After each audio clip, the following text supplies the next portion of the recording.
Al-Iman TV, sarana penyubur keimanan. Bismillahirrahmanirrahim. Alhamdulillahirabbil alamin wa bihi nasta'inu ala umurid dunya waddin wassalatu wassalamu ala asyrafil anbiya'i wal mursalin nabiyyina Muhammadin wa ala alihi wa sahbihi wat tabi'in wa atba'it tabi'in wa man tabi'ahum bi ihsanin ila yaumiddin, amma ba'd. Kaum muslimat yang dirahmati Allah Azza wa Jalla, insyaallah kita akan melanjutkan kembali pembahasan fikih wanita kita, yang mana kemarin kita sudah sampai pada pembahasan atau memasuki pembahasan tentang sholat. Ya. Kita kemarin sudah membahas tentang diantaranya hukum sholat, kemudian waktu-waktunya, ya, dan yang lain sebagainya. Ya. Yang mana karena masalah ini, yaitu sholat merupakan permasalahan yang wanita dan laki-laki itu sama di dalamnya, ya, maka di sini kita akan membahas secara cepat, ya, jadi tidak dibahas secara rinci, tapi cukup kita baca secara cepat karena ini merupakan suatu hal yang umum dan laki-laki maupun perempuan itu berserikat di dalamnya, ya, jadi sama tata cara dan hukumnya. Mungkin kita nanti akan membahas beberapa hal yang memang perlu diperdalam. Kemudian kita akan memasuki pembahasan selanjutnya, yaitu tentang waktu-waktu sholat yang dilarang, ya. Waktu-waktu yang dilarang untuk seseorang melakukan sholat. Ya. Sholat di sini maksudnya adalah sholat sunnah mutlak, sholat sunnah yang tidak ada sebabnya. Ya. Tiba-tiba kita pengen sholat sunnah aja, ya. Jadi tidak ada sebabnya, bukan seperti misalnya tahiyatul masjid, atau misalnya sholat gerhana dan sebagainya, ya. Tapi ini yang dilarang, yang dimaksud adalah sholat yang tidak ada sebabnya. Di antaranya disebutkan waktu tersebut dalam sebuah hadis, ya. Secara ringkas waktu tersebut adalah setelah subuh, ya, sampai matahari terbit, ya, yaitu kurang lebih sekitar, untuk hati-hatinya adalah 15 menit setelah matahari terbit. Kemudian juga tatkala matahari berada di tengah-tengah langit, ya, sebelum zawal, ya, kurang lebih sekitar 15 menit sebelum masuk waktu duhur sampai masuknya waktu duhur, itu juga termasuk waktu yang terlarang. Kemudian yang ketiga adalah setelah sholat asar sampai tenggelamnya matahari. Maka bagi seorang muslim maupun muslimah, apabila dia mendapati waktu-waktu tersebut, maka hendaknya dia tidak melakukan sholat sunnah mutlak. Wallahu a'lam. Kemudian hal selanjutnya yaitu tentang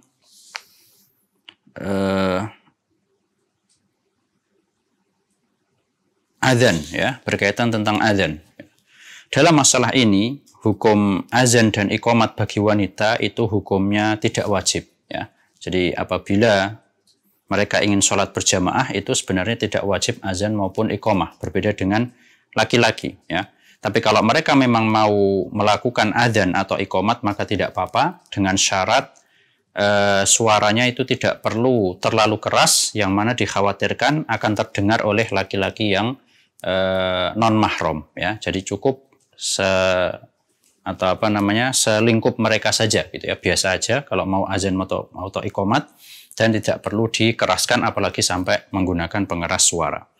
Dan disunahkan pula bagi seorang wanita, sebagaimana hal ini pun juga disunahkan bagi laki-laki, apabila dia mendengar adzan untuk mengikutinya, ya. Meskipun wanita tersebut tidak sholat di masjid, ya. Jadi misalnya ibu-ibu yang di rumah, tatkala mendengar adzan dari masjid yang terdekat dari rumahnya, maka disunahkan untuk mengikuti, ya. Meskipun mungkin ibu-ibu tidak sholat di masjid, ya.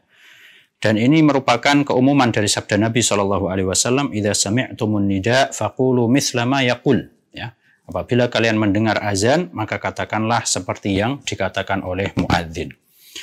Dan begitu pula disunahkan bagi kita semua setelah azan itu selesai untuk melakukan sholawat, ya. Allahumma sholli ala Muhammad wa ala ali Muhammad kama shallaita ala Ibrahim wa ala ali Ibrahim innaka Hamidum Majid.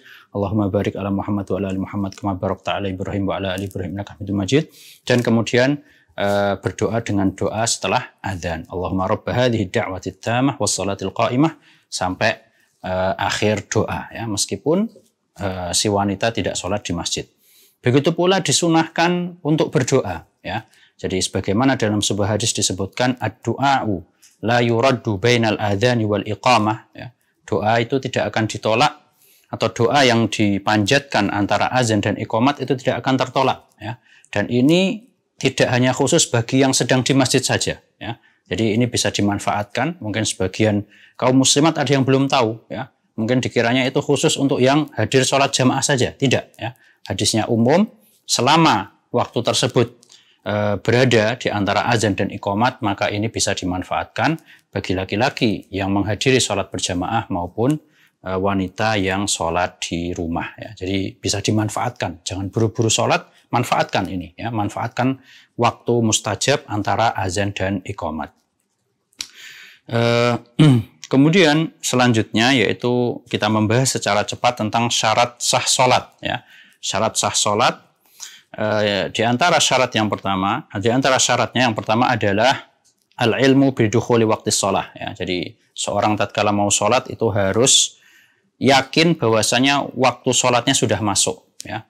Apabila dia salah, keliru, ya, maka dia wajib menggantinya tatkala waktunya telah masuk. Jadi harus dipastikan dulu waktunya sudah masuk atau belum, ya. Dan dalam masalah ini, walhamdulillah, pada zaman sekarang itu sudah sangat mudah, ya. Selain sekarang itu azan sudah pakai pengeras suara, ya, jadi kita bisa lihat. Terus juga sekarang sudah ada jam, ya. Ini bisa termasuk membantu seseorang dalam mengetahui waktu sholat, ya. Oh, biasanya jam 1 itu udah duhur, ya. Biasanya jam 3:30 itu pasti sudah masuk asar, ya. Biasanya jam 6 itu sudah maghrib. Nah, ini termasuk suatu wasilah atau hal yang bisa membantu seorang dalam menentukan waktu, ya. Apalagi zaman sekarang alhamdulillah sudah ada aplikasi-aplikasi, ya, yang bisa membantu seseorang apakah telah masuk sholat atau belum, ya. Jadi tidak perlu untuk memaksakan diri sampai melihat mataharinya sudah tenggelam atau belum, ya. Jadi ini termasuk kemudahan dari Allah Azza wa Jalla. Kemudian yang syarat yang kedua yaitu adalah at-taharah minal hadatsain, ya. Yaitu suci dari dua hadas, kecil maupun besar, ya. Sebagaimana hadis la yaqbalullahu salatan bighairi tuhurin, ya. Allah tidak akan menerima salat yang dilakukan tanpa bertaharah. Dan dalam masalah ini alangkah baiknya kita membahas tentang permasalahan apabila kita ragu apakah kita masih suci atau sudah berhadas, ya. Dan ini sebenarnya telah dibahas, ya, tentang masalah ketika kita membahas tentang masalah hadas, tapi tidak apa-apa karena ini berkaitan dengan sholat juga, maka alangkah baiknya kita ulang secara sekilas. Sebagaimana kaidah fiqhiyah mengatakan al-yaqinu la yazulu bisyak, ya. Jadi keyakinan itu tidak bisa hilang karena adanya keraguan-raguan, ya. Maka apabila kaum muslimin atau kaum muslimat ada yang sedang bingung, ya. Jadi misalnya dia bingung apakah aku sudah batal atau belum wudunya, ya. Misalnya ini nanti sholat asar jam 3, ya. Sekarang kita wudu, ya. Terus nanti jam 3 kita mau sholat asar kita lupa, ya. Saya tadi sudah yakin berwudu, ya. Tapi saya ragu-ragu apakah saya sudah batal atau belum, ya. Maka kita kembalikan ke kaidah tadi. Al-yaqinu la yazulu bisyak. Kita sudah yakin tadi jam 1:30 sudah wudu, yakin, ya. Terus kita ragu sudah batal atau belum, ya. Maka kita hilangkan keraguan ini dan kita ambil apa yang kita yakini, yaitu kita masih dalam keadaan suci, ya. Begitu pula sebaliknya. Misalnya kita tadi yakin, ya, sudah berhadas, ya. Terus kita ragu setelah berhadas tadi aku sudah wudhu atau belum, ya. Ya, misalnya ada yang buang air kecil, habis itu beberapa jam kemudian mau sholat. Nah, dia ragu-ragu nih. Aku yakin tadi buang air kecil, soalnya aku tadi ke toilet. Tapi aku ragu-ragu, habis itu sudah wudhu atau belum. Nah, misalnya gitu. Maka kita katakan al-yaqinu la yazulu bisyak, ya. Keyakinan tidak bisa mengalahkan keraguan. Kita yakin bahwasanya kita tadi telah berhadas, maka kita hilangkan keraguan bahwasanya kita telah bersuci, berarti kita masih dalam keadaan berhadas, sehingga kita wajib untuk bersuci terlebih dahulu, ya.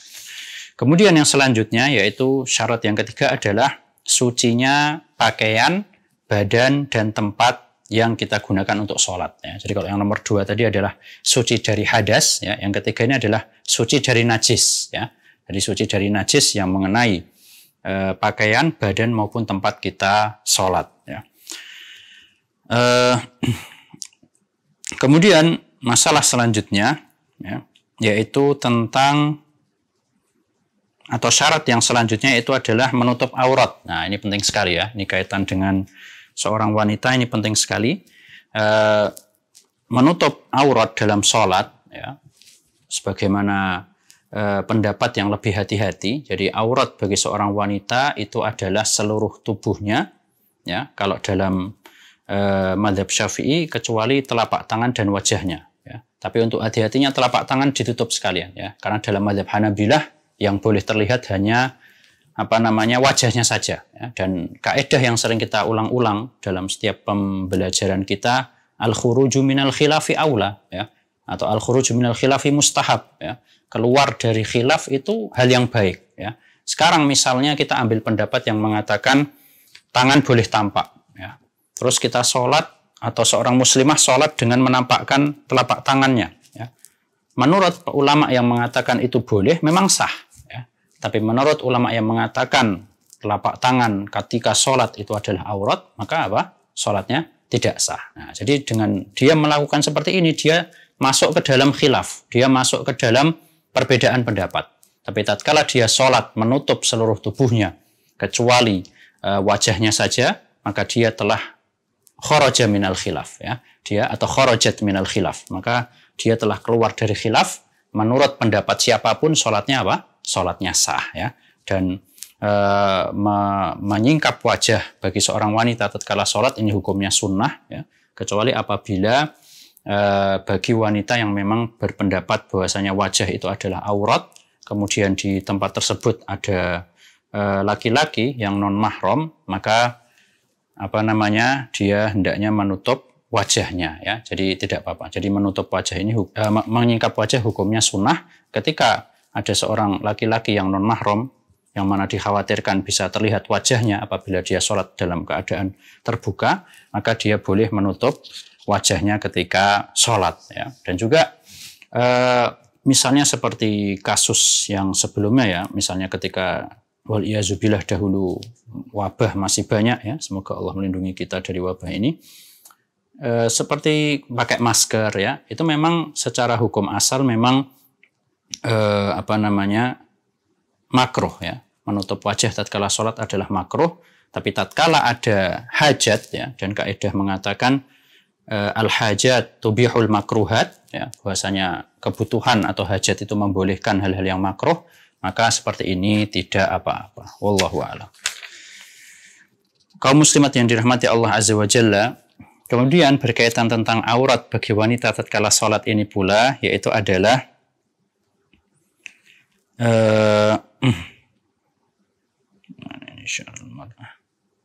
ya, jadi tentang masalah mungkin ini sering ditanyakan, ya, itu tentang apakah boleh bagi seorang wanita untuk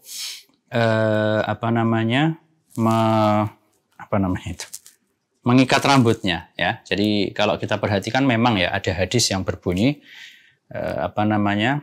larangan, ya, hadisnya itu melarang bagi seseorang untuk mengikat rambut maupun bajunya ketika sholat, ya. Jadi diikat gitu rambutnya, apa itu namanya?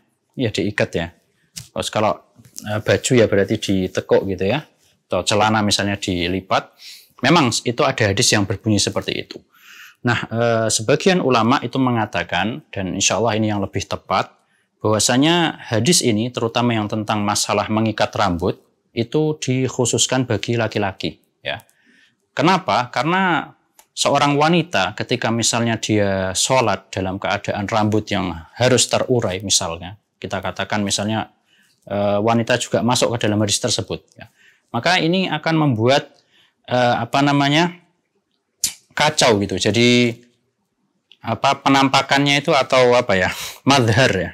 Pemandangannya itu tidak baik seperti itu, ya. Rambutnya jadi awut-awutan, ya. Bahkan nanti dikhawatirkan mungkin tersingkap rambutnya, ya.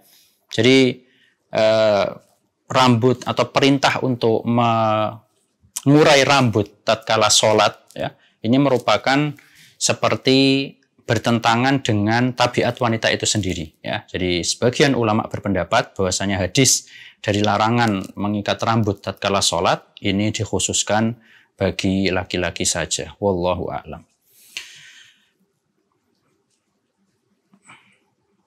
Baik. Kaum muslimat yang dirahmati Allah Azza wa Jalla, kemudian setelah itu tentang masalah misalnya ada seorang perempuan yang masih kecil ya, yang belum balik, maka memang ya namanya anak belum balik ini memang belum wajib bagi dia untuk memenuhi syarat-syarat sholat dan sebagainya. Jadi kalau dalam rangka latihan mungkin bagus ya, dilatih supaya tertutup semua ya. Tapi kalau memang dia belum bisa ya, atau memang kita yang penting sholat dulu seperti itu ya, maka ini tidak apa-apa ya. Selama dia belum balik, maka dia belum berkewajiban untuk menutup seluruh auratnya tatkala dia sholat. Wallahu a'lam. Kemudian syarat yang selanjutnya adalah menghadap kiblat ya. Dan apabila misalnya seseorang salah dalam menghadap kiblat ya, dan dia tahu setelah itu ternyata sholatnya salah, maka ini menurut sebagian ulama di antaranya dalam mazhab Syafi'i, maka dia hendaknya mengulang ya. Dan ini insya Allah lebih hati-hati dan tidak berat kok ya. Jadi kalau misalnya dia sholat menghadap, yang penting dia, jadi orang itu kalau sholat terus ingin mencari kiblat dan dia tidak tahu, itu harus berusaha dulu ya. Nggak boleh asal-asalan. Oh, aku milih kiblatnya di sini aja, nggak boleh ya. Tapi dia berusaha dulu. Misalnya dengan tanya orang yang ada di situ, atau misalnya sekarang alhamdulillah ada aplikasi Kompas ya, atau misalnya melihat matahari ya. Kalau dia sudah bersungguh-sungguh, dia sudah berusaha untuk mencarinya, kemudian salah ya, maka untuk hati-hatinya hendaknya sholatnya diulang ya. Bahkan meskipun sudah keluar waktu, maka ini untuk hati-hatinya diulang. Meskipun sebagian ulama ada yang berpendapat selama dia sudah bersungguh-sungguh dalam mencari kiblatnya kemudian salah, maka ini tidak perlu diulang ya. Intinya di sana ada khilaf, cuman untuk hati-hatinya, apalagi kalau cuman sedikit ya, cuman satu sholat atau dua kali sholat, maka lebih baiknya diulang. Wallahu a'lam. Kemudian selanjutnya adalah permasalahan kapankah seseorang itu tidak wajib menghadap kiblat ketika sholat ya. Di antaranya yang pertama yaitu tatkala sholat sunnah dalam keadaan menaiki kendaraan ya. Ini merupakan sebuah kesempatan bagi kita semua, daripada bengong ya ketika naik kereta, naik bis dan sebagainya, bisa kita manfaatkan untuk sholat sunnah. Yang penting dalam keadaan suci ya.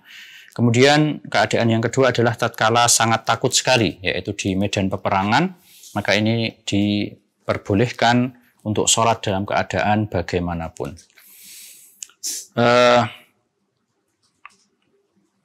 Dalam masalah ini ya, jadi sebatas yang saya pelajari, misalnya tentang masalah sholat wajib ketika dulu ada pertanyaan ya, pekan yang lalu kayaknya ada pertanyaan bagaimana tata cara sholat di atas kendaraan gitu ya.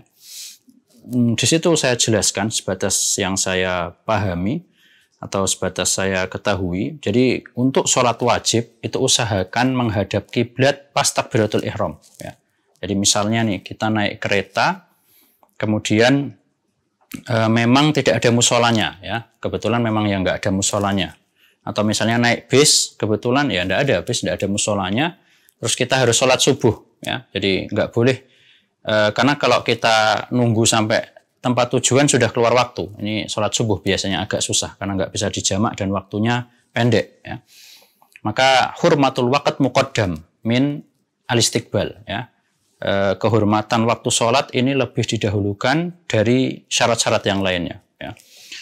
Nah, dalam masalah ini kalau memang kita tidak bisa, misalnya bisnya menghadap ke arah timur ya, perjalanan ke arah timur, kiblat kita ke barat. Maka kalau memang kita nggak bisa secara keseluruhan untuk menghadap kiblat, usahakan pas takbiratul ihram ya. Jadi kita berdiri di tempat duduk, insya Allah kan sebentar ya, takbiratul ihram itu kan sebentar. Kita berdiri di tempat duduk, kemudian kita kira-kira ini kayaknya kalau bisnya ke timur ya berarti kan membelakangi ya. Kita coba menghadap belakang sebentar, kemudian kita takbiratul ihram, kemudian kita duduk ya. Kalau memang kita tidak bisa sholat secara sempurna. Jadi sebagian kaum muslimin tentang masalah ini itu kadang terlalu bermudah-mudah ya. Jadi mentang-mentang nggak ada musola kendaraannya, kemudian juga kebetulan nggak menghadap kiblat, ya udah sholat sambil duduk terus biasa gitu loh. Padahal dia mampu. Kan syarat takbiratul ihram itu kan kata para ulama harus dikerjakan dalam keadaan berdiri ya. Jadi berdiri tegak kemudian takbiratul ihram ya. Jadi la yukallifullahu nafsan illa wus'aha, betul ya. Allah itu tidak membebani seorang jiwa sesuai kemampuannya ya. Bukan berarti dari awal sampai akhir kita ma'zur ya, diberi uzur. Selama kita bisa mampu melakukan meskipun hanya sedikit ya. Minimal pasti takbiratul ihram saja ya. Jadi kita usahakan pas takbiratul ihram berdiri ya, dan insya Allah tidak menyusahkan penumpang lain ya ketika naik kendaraan umum dan berdiri ya. Beda kalau sholat di tengah jalan tentu ini menyusahkan, tapi kita di tempat duduk masing-masing berdiri sebentar takbiratul ihram, kalau bisa menghadap kiblat setelah itu duduk ya. Jadi kita hendaknya melakukan sebisa mungkin, jangan dari awal sudah menyerah terlebih dahulu. Ini mungkin poin yang perlu kita bahas secara lebih dalam masalah ini. Kemudian kaum muslimat yang dirahmati Allah Azza wa Jalla, syarat yang selanjutnya yaitu adalah niat ya, dan ini tentu ya sebagaimana sabda Nabi SAW, innamal a'malu binniyat, sesungguhnya amalan itu tergantung niatnya. Dan niat itu terletak di dalam hati. Niat itu kan artinya al-azm ya, al-azm atau al-iradah al-qawiyah, keinginan yang sangat kuat. Aku pengen sholat itu udah niat ya. Aku besok pengen puasa itu udah niat sebenarnya ya. Jadi niat itu apa? Letaknya di hati ya. Kemudian masalah yang lain adalah tentang masalah niat ini tidak wajib niat seorang makmum itu harus sama seperti niat imamnya ya. Jadi misalnya imamnya sholat maghrib, makmumnya sholat isya misalnya di jamak ya, karena dia jamak misalnya ya. Atau misalnya ada orang lagi sholat sunnah ya, kemudian kita bermakmum kepada dia ya, dia sholat sunnah terus kita sholat wajib misalnya ya, maka ini tidak apa-apa ya. Jadi bukan termasuk syarat sah sholat, niat antara imam dengan makmum itu harus sama. Wallahu a'lam. Kemudian poin yang terakhir tentang masalah niat, yaitu apabila kita ingin mengqashar sholat, itu menurut jumhur ulama ya, kebanyakan ulama diantaranya adalah dalam mazhab Syafi'i, itu wajib diniatkan dari awal ya. Jadi jangan misalnya dia sholat nggak ada niat qashar ya, lagi safar gitu, terus dia sholat, terus dia baru keinget setelah 1 rakaat, oh ya aku kan musafir gitu kan, terus udahlah tak qashar aja, aku sholat 2 rakaat saja, jangan ya. Untuk lebih hati-hatinya, meskipun ada sebagian ulama yang mengatakan tidak disyaratkan, tapi jumhurul ulama ya, kebanyakan ulama itu mensyaratkan harus ada niat qashar dari awal sholat ya. Jadi kalau kita mau memang niat qashar dari awal ya, dari awal aku mau sholat dan aku mau sekalian qashar ya. Karena al-asal fis shalah itu adalah al-itmam ya. Hukum asal sholat itu harus dilakukan secara sempurna, maka jangan tiba-tiba di tengah sholat kemudian dia merubah niatnya. Wallahu a'lam. Kaum muslimat yang dirahmati Allah Azza wa Jalla, kemudian permasalahan yang selanjutnya kita bahas secara yang penting-penting saja ya di sini. Ini tentang permasalahan bagaimana cara sholat. Di sini ada sebuah permasalahan yaitu tentang, atau mungkin kita baca secara cepat ya. Jadi tata cara sholat sesuai yang dicontohkan oleh Rasulullah SAW diantaranya adalah kita menghadap kiblat ya, kemudian kita dekat ke sutroh ya, dan sutroh ini menurut jumhur ulama, kebanyakan ulama hukumnya adalah sunnah, dan tinggi sutroh itu adalah minimal 1 hasta ya, atau setengah meter. Jadi seperti kayak sandaran tempat duduk di atas hewan tunggangan ya, kurang lebih sekitar setengah meter, 1 hasta ya. Kemudian kita niat untuk sholat. Setelah itu kita mengangkat kedua tangan kita sebatas sebagian ulama mengatakan sebatas bahu ya. Kemudian kita mengucapkan Allahu Akbar. Kemudian kita letakkan tangan kanan di atas tangan kiri ya. dan kita mengarahkan pandangan kita menuju ke tempat sujud ya. Ini juga termasuk sunnah, yaitu tatkala sholat usahakan pandangan kita itu mengarah ke tempat sujud ya. Selain itu sunnah, hal demikian juga dapat membantu kita lebih khusyuk ya. Kemudian membaca doa istiftah atau iftitah ya, dengan lafadz yang bermacam-macam itu ya, dan ini termasuk sunnah kaum muslimat yang dirahmati Allah Azza wa Jalla. Di antara sunnah yang baik itu seseorang kadang baca ini, kadang baca itu gitu ya. Jadi membaca riwayat yang bermacam-macam ya. Sebagaimana kita ketahui dalam doa iftitah itu ada bermacam-macam redaksi. Misalnya subhanakallahumma wa bihamdika wa tabarakasmuka wa ta'ala jadduka wa la ilaha ghairuk. Kemudian ada juga Allahumma ba'id baini wa baina khotoyaya sampai akhir. Di antara hal yang baik dalam masalah ini, kalau bisa seseorang itu kadang baca redaksi ini, nanti di sholat ini baca redaksi ini. Yang pertama itu lebih bisa mengamalkan sunnah dibandingkan kita cuma baca satu jenis saja. Yang kedua lebih bisa terhindar dari sifat bosan ya. Jadi ada nuansa baru ketika seseorang itu membaca lafadz yang bermacam-macam ya. Dan itu juga bisa kita praktekkan di rukun-rukun sholat yang lain, misalnya ketika ruku ya. Terkadang kita baca subhana rabbiyal a'la, nanti di sholat lain kita baca subhanakallahumma rabbana wa bihamdika Allahumma gfirli. Nanti di sholat lain kita baca subuhun kudusun rabbul malaikati warruh ya. Ini selain lebih bisa mengamalkan sunnah yang bermacam-macam dan juga bisa menghilangkan atau lebih jauh dari rasa bosan ya. Dan setelah baca iftitah dia mengucapkan ta'awud ya, a'udzubillahi minasyaitonirrajim. Kemudian setelah itu dia membaca Al-Fatihah ya. Dan tentang membaca Al-Fatihah ini mungkin sedikit kita bahas.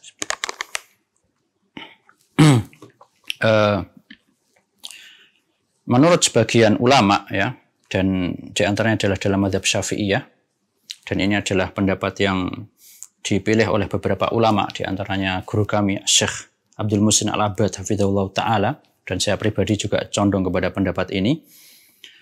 Wajibnya seseorang membaca Al-Fatihah tatkala sholat sendirian maupun berjamaah. Dan tatkala berjamaah sama saja apakah itu sholat jahriyah atau sirriyah.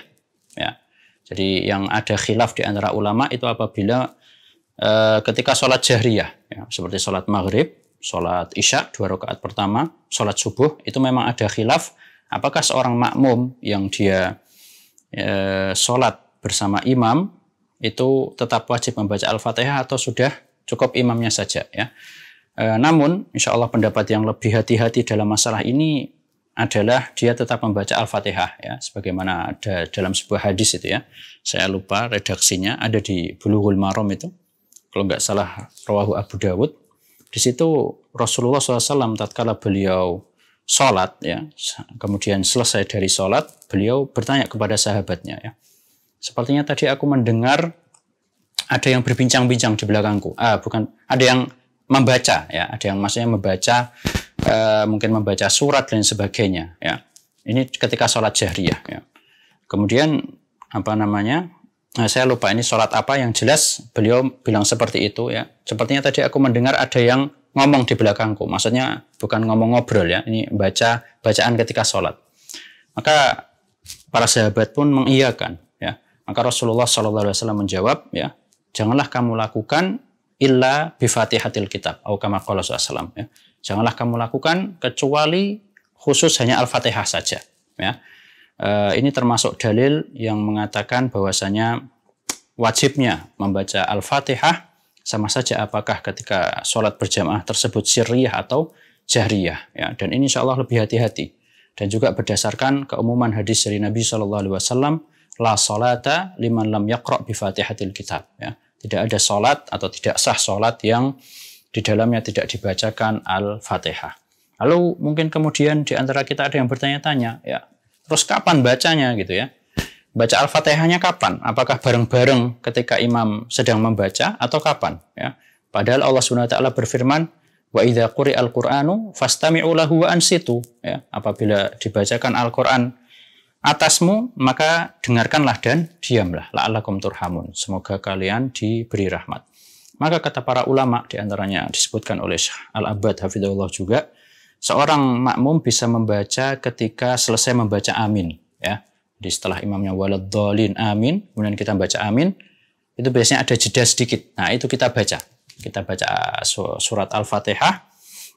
Meskipun imamnya sudah mulai membaca surat pendek atau bacaan setelah Al-Fatihah, maka kita boleh tetap meneruskan, ya. Dan ini insya Allah pendapat yang lebih hati-hati. Namun kalau memang di sana ada yang mau mengikuti pendapat yang mengatakan bahwasanya Al-Fatihah dalam sholat jahriyah, maksudnya dalam sholat berjamaah jahriyah, bacaannya makmum itu sudah diwakili oleh bacaan imam, maka tidak apa-apa juga, karena ada juga ulama yang berpendapat seperti ini. Wallahu a'lam.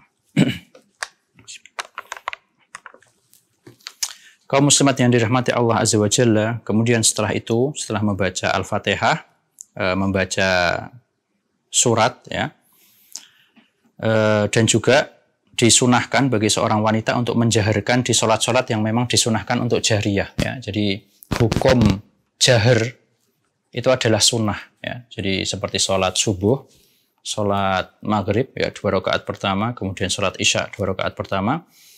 Seseorang apabila jahar di dalam sholat-sholat ini hukumnya apa? Sunnah, ya. Seandainya dia tidak jahar pun juga nggak apa-apa, ya. Tapi sunnahnya apa? Jahar. Dan sekali lagi bagi seorang wanita, apabila dia ingin melakukan jahar atau mengeraskan bacaan, maka dikeraskan sewajarnya, ya. Tidak perlu terlalu keras, apalagi kalau dikhawatirkan terdengar laki-laki yang non mahram yang ada di situ, ya. Dan ini juga termasuk pendidikan kaum muslimat yang dirahmati Allah Azza wa Jalla, terlebih bagi sebagian kaum muslimat yang sudah memiliki anak-anak, misalnya ibu-ibu misalnya punya anak-anak di rumah, itu kalau bisa diamalkan sunnah ini, ibu-ibu yang dirahmati Allah, ya. Jadi pas sholat maghrib di rumah misalnya, dikeraskan bacaannya. Selain yang pertama dapat pahala sunnahnya, yang kedua itu secara otomatis akan mendidik anaknya, ya. Setiap maghrib dengar Al-Fatihah, ya. Nanti isya dengar Al-Fatihah, ya. Itu akan lebih membuat mereka cinta sholat, cinta Al-Quran, dan membuat mereka lebih mudah menghafalkan, ya. Jadi selain sunnah, ketika kita mengamalkan jahriyah seperti ini di sholat-sholat yang memang disunahkan untuk jahar, itu ada sisi pendidikannya juga. Nah, wallahu a'lam. Kemudian selanjutnya, ya, setelah membaca surat, kemudian rukuk, ya, seperti biasa, dan dengan sifat-sifat yang sudah sering dibahas, ya. Rukuknya itu harus lurus, kemudian meletakkan tangan di lutut, ya, kedua tangan atau 2 telapak tangan di lutut. Kemudian setelah rukuk, kemudian i'tidal, ya, seraya mengucapkan Sami Allahu liman hamidah, Rabbana walakal hamd, ya. Kemudian juga sujud, ya, dan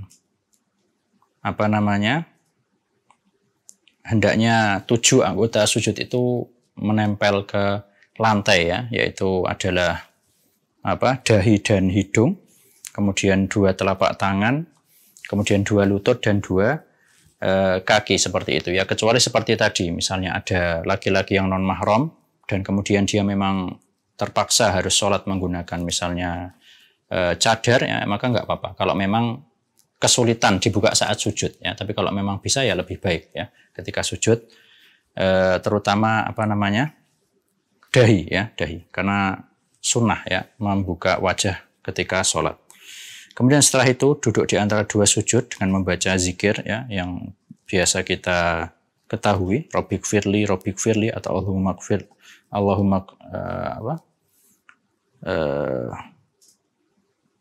gfirli warhamni wajiburni warfa'ni wahdini, ya. Kemudian juga setelah itu sujud yang kedua, dan setelah itu apabila dia rakaat pertama atau rakaat ketiga, dia langsung bangkit menuju rakaat selanjutnya, dan disunahkan, dan ini termasuk pendapat mufradat Syafi'iyah, ya. Jadi kalau jumhur ulama itu mengatakan duduk istirahat itu memang bukan hal yang sunnah, ya, tapi dalam mazhab Syafi'i itu mengatakan sebelum orang itu bangkit untuk menuju rakaat yang kedua atau dari rakaat ketiga ke rakaat keempat, itu disunahkan untuk duduk istirahat, ya. Jadi jangan langsung berdiri, ya. Duduk istirahat dulu sejenak, baru kemudian bangkit. Ini adalah pendapatnya Syafi'iyah, dan ada riwayat dari Imam Ahmad yang mengatakan disunahkannya hal ini. Yang pertama itu lebih nyaman, ya. Yang kedua, yang pertama kenapa lebih nyaman? Karena biasanya kalau orang itu duduk istirahat dulu, itu berdirinya lebih mantap, ya. Beda kalau misalnya langsung habis sujud langsung berdiri, itu kadang sebagian dikhawatirkan terjatuh ke belakang, ya. Beda kalau duduk istirahat dulu sejenak, kemudian baru berdiri. Yang kedua, hal ini pernah saya dengar langsung dari Syekh Al-Utsaimin, hafizahullah, ya. Beliau adalah salah seorang ulama Saudi Arabia, lebih menunjukkan sikap yang tawadhu, ya. Jadi lebih beradab gitu loh. Jadi orang habis sujud, kita ini kan menghadap Allah, ya. Salat itu kan menghadap Allah. Jadi habis sujud, duduk sebentar, baru berdiri, ya. Berbeda dengan yang sujud langsung berdiri. Wallahu alam. Setiap pendapat ada ulamanya. Jadi boleh milih yang manapun. Nah, kemudian dia melakukan seperti perbuatan yang kita sebutkan di awal tadi, ya. Seperti itu, berulang-ulang tergantung berapa rakaatnya. Kemudian setelah itu, apabila memang sudah selesai, ya, maksudnya tasyahud, ya, rukun terakhir adalah tasyahud. Setelah membaca tasyahud, membaca syahadatain, kemudian sholawat atas Nabi SAW, maka dia pun melakukan salam, ya, salam ke kanan maupun ke kiri. Dan lafadz salam yang paling afdol itu adalah Assalamualaikum warahmatullah, ya. Jadi itu yang paling afdol adalah seperti itu. Adapun tambahan wabarakatuh itu ada khilaf, ya. Jadi kalau mau ambil yang tidak ada khilaf, dan ini insya Allah yang lebih afdol adalah Assalamualaikum warahmatullah. Wallahu a'lam. Kemudian kaum muslimat yang dirahmati Allah Azza wa Jalla, kita memasuki ke pembahasan selanjutnya. Kita akan baca secara ringkas pula, yaitu tentang rukun sholat, ya. Rukun sholat yang pertama adalah takbiratul ihram, ya. Ini sebagaimana kita jelaskan tadi harus dilakukan dalam keadaan berdiri, ya. Kalau dia memang mampu berdiri menghadap kiblat. Ini sebagian, ya, kesalahan. Mungkin kalau kaum muslimat yang di rumah jarang melakukan ini, ya. Ini terutama biasanya terlihat bagi orang yang berjamaah, ya. Mungkin bisa dikasih tahu anak wanitanya yang sekolah misalnya, atau bisa nasihatin anak-anak lakinya mungkin yang sholat di masjid. Jadi sebagian jamaah itu takbiratul ihramnya sambil jalan atau belum berdiri secara pas gitu, ya. Jadi karena buru-buru imamnya mau rukuk, akhirnya dia sambil jalan takbiratul ihram. Nah, agak jalan lah, ya. Nah, ini tidak tepat, ya. Takbiratul ihram harus dilakukan dalam keadaan berdiri sempurna, ya. Jadi berdiri sempurna, kemudian takbiratul ihram. Jangan takut ketinggalan rakaat, ya. Daripada sholatnya tidak sah, ya. Jadi ini mungkin yang perlu diperhatikan, ya. Kemudian yang kedua adalah berdiri bagi yang mampu, terutama ini untuk sholat wajib, ya. Jadi harus berdiri. Apabila tidak mampu maka bisa sambil duduk, kalau tidak bisa maka sambil tiduran, ya. Dan ini disesuaikan kemampuan, ya. Jadi bukan berarti kalau nggak bisa berdiri, oh berarti boleh duduk atau tidur, bukan, ya. Tapi berdiri, kalau memang nggak bisa duduk, kalau nggak bisa duduk baru tidur, seperti itu. Ada urutannya. Nah, kemudian selanjutnya adalah tentang masalah apabila ada seseorang yang dia tidak bisa sholat dalam keadaan berdiri, alias dia sholatnya sambil duduk, itu yang afdol kalau bisa duduknya seperti duduk saat sholat, ya. Jadi duduk saat sholat itu kan ada dua. Kalau tidak tawaruk, ya, iftirosh. Dan al-asal fil julus al-iftirosh, ya. Hukum asal duduk dalam sholat itu apa? Iftirosh. Jadi misalnya, kenapa kok saya bilang kaidah ini penting. Karena kadang kita bingung seperti ini. Duduk kalau pas duduk istirahat, itu duduknya apa, ya? Iftirosh atau tawaruk. Nah, kalau kita cek hadisnya mungkin nggak ada, ya kan? Terus juga misalnya, kalau duduk ketika setelah sujud sahwi, itu duduknya iftirosh atau tawaruk, ya, misalnya, ya. Atau misalnya intinya kaidah duduk asal dalam sholat itu harus iftirosh, ya. Ketika kita megang kaidah ini, maka kita bisa praktekkan di setiap kita duduk dalam sholat, ya. Kecuali tawaruk itu adalah dilakukan di tasyahud akhir, ya. Nah, begitu pula ketika seseorang yang tidak bisa berdiri kemudian mengharuskan dia untuk duduk, maka ini maksudnya kita bicara duduk di bawah ya. Maka kalau bisa afdolnya ini adalah duduknya dalam keadaan Iftirash. Tapi kalau memang hal itu menyulitkan, maka dilakukan semampunya. Jadi ada urutannya ya, bukan terus boleh duduk terserah ya. Jadi afdolnya itu kalau bisa Iftirash. Kalau memang tidak bisa, maka sebagian ulama di sini disebutkan bahkan boleh sambil bersila ya. Jadi kalau memang ada uzur ya. Wallahu a'lam. Kemudian setelah itu membaca Al-Fatihah ya, rukun yang selanjutnya. Yang ketiga adalah membaca Al-Fatihah, tadi telah kita jelaskan. Kemudian setelahnya adalah rukuk dan tumakninah. Kemudian setelahnya adalah i'tidal dan tumakninah di dalamnya. Kemudian sujud dan tumakninah ya. Kemudian duduk di antara dua sujud dalam keadaan tumakninah ya. Jadi mungkin ada yang bertanya ya, kaum muslimat yang dirahmati Allah Azza wa Jalla, kadar tumakninah itu apa patokannya? Ya, apakah 3 detik, 1 detik, atau bagaimana? Ya. Sebagian ulama itu memberikan kaidah minimal tumakninah, ya, tumakninah yang sah itu kadarnya seberapa lama? Ya. Itu adalah sekadar membaca tasbih 1 kali. Ya. Jadi misalnya sujud, ya. Ketika seseorang bisa membaca Subhana Rabbiyal A'la 1 kali, ini berarti dia telah mencapai kadar minimal tumakninah. Ya. Tapi kalau sampai ada orang sholat, sujudnya lebih cepat dari bilang Subhana Rabbiyal A'la, nah ini dikhawatirkan dia belum memenuhi rukun tumakninah. Ya. Jadi ini salah satu patokannya. Begitu pula ketika rukuk. Ya. Ketika rukuk, seorang bisa membaca Subhana Rabbiyal Azim sekali, itu sudah terpenuhi tumakninahnya. Ya. Kenapa kok saya bahas ini? Karena kadang muncul ya pertanyaan seperti misalnya, ini saya pernah sholat, misalnya pertanyaannya, saya pernah sholat di suatu masjid tapi imamnya cepat sekali misalnya. Kira-kira sholat saya sah atau tidak? Nah, dinilai pakai tadi aja, tumakninah tadi. Ya. Selama kita bisa membaca Subhana Rabbiyal Azim sekali, itu sudah sah. Ya, rukuknya misalnya. Sujudnya pun seperti itu. Ya. Jadi, salah satu patokan yang diberikan oleh para ulama adalah kadar minimal tumakninah adalah membaca tasbih 1 kali ketika rukun tersebut. Wallahu a'lam. Kemudian setelahnya adalah tasyahud akhir dan duduk untuk tasyahud akhir. Kemudian setelahnya adalah salam ya. Dan tadi telah kita jelaskan minimal salam itu assalamualaikum. Yang afdal adalah assalamualaikum warahmatullah. Nah, taib. Ini mungkin sampai sini dulu ya, insya Allah pembahasan tentang sholat kita. Insya Allah kita lanjutkan di kesempatan yang selanjutnya. Wallahu a'lam.